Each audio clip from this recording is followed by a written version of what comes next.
चुनाव सामान्य चुनाव नहीं है। देश के लिए तो महत्वपूर्ण है ही है। भारत में स्थिर और मजबूत सरकार दुनिया के लिए भी महत्वपूर्ण है। और मेरे लिए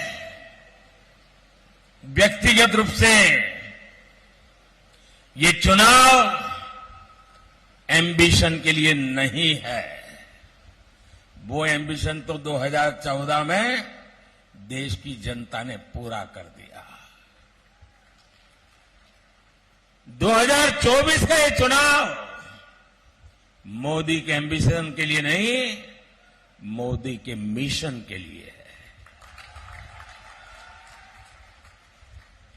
और मेरा मिशन है देश के उज्जवल भविष्य का। मेरा मिशन है देश को आगे ले जाने का। लेकिन कांग्रेस का एजेंडा क्या है?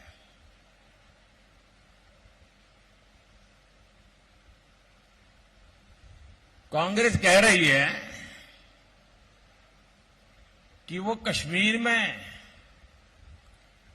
जो मैंने आर्टिकल 370 खत्म कर दिया, वो कहते हैं कि 370 हम फिर से लागू करेंगे।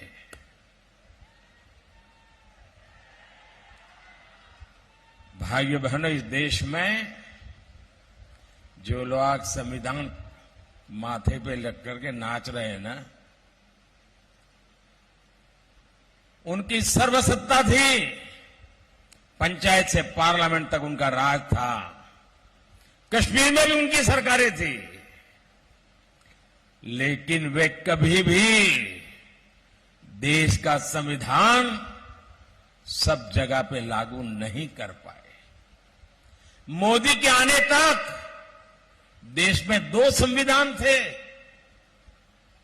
एक संविधान से देश चलता था, दूसरे संविधान से जम्मू कश्मीर चलता था। क्या ये बाबा साहब आंबेडकर का अपमान नहीं था?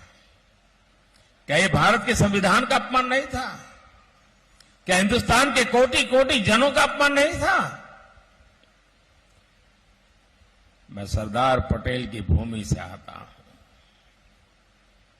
अगर सरदार पटेल होते तो देश का संविधान जम्मू कश्मीर में भी शान से लगा होता।